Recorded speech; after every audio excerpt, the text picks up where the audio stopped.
Ndugu wa Tanzania, naitwa Kanali Bernard Masala Mlunga, kaimu mkurugenzi wa habari na uhusiano,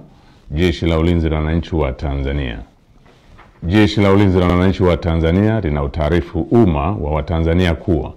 linaendelea kufuatilia kwa karibu na kutathmini hali ya ulinzi na usalama nchini katika kipindi hiki cha kuelekea uchaguzi mkuu unaotarajia kufanyika tarehe 28 na tarehe 29 mwezi Oktoba mwaka 2025 kama ilivyotangazwa na Tume Huru ya Uchaguzi nchini na Tume ya Uchaguzi Zanzibar.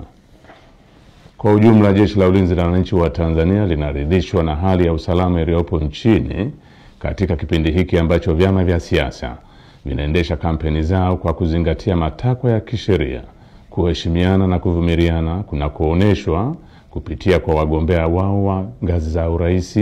ubunge na udiwani. Jeshi la Ulinzi la Wananchi wa Tanzania linaviomba vyama vya siasa kuendeleza hali ya amani na utulivu wakati wote wa kampeni, kupiga kura na baada ya kupiga kura. Katika hatua nyingine, Jeshi la Ulinzi la Wananchi wa Tanzania linalipongeza Jeshi la Polisi na vyombo vingine vya usalama kwa jinsi vinavyoendelea kusimamia hali ya usalama katika kipindi hiki cha kuelekea uchaguzi mkuu. Aidha, jeshi linawapongeza wananchi kwa kuendelea kutumia haki yao ya msingi ya kushiriki kwa amani na utulivu katika kusikiliza sera za vyama mbalimbali kupitia mikutano ya hadhara inayoendelea kufanywa na vyama vinavyoshiriki uchaguzi mkuu kwa ngazi mbalimbali ili kuwachagua viongozi watakaowaletea maendeleo. Pamoja na hali ya amani na utulivu iliyopo, bado kumeendelea kujitokeza baadhi ya watu wanaojiita wanaharakati kutoka ndani na nje ya nchi kutumia mitandao ya kijamii kupotosha umma kwa kuweka maudhui yenye kuleta uchochezi kwa kulihusisha Jeshi la Ulinzi la Wananchi wa Tanzania na siasa ili kutimiza azma yao ya uvunjifu wa amani.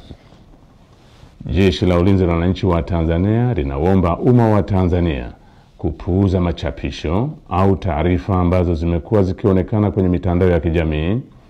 Wananchi wanakumbushwa kuwa taarifa zote zinazorihusu Jeshi la Ulinzi la Wananchi wa Tanzania zitatolewa na makao makuu ya jeshi kwa utaratibu rasmi na mawasiliano ya Jeshi la Ulinzi la Wananchi wa Tanzania na umma. Jeshi la Ulinzi la Wananchi wa Tanzania likiwa sehemu ya vyombo vya ulinzi na usalama vyenye dhamana ya ulinzi nchini, ninapenda kuhakikishia Watanzania wote hali ya amani, usalama na utulivu katika kipindi hiki cha kuelekea uchaguzi mkuu, wakati wa uchaguzi na baada ya uchaguzi mkuu. Asanteni kwa kunisikiliza.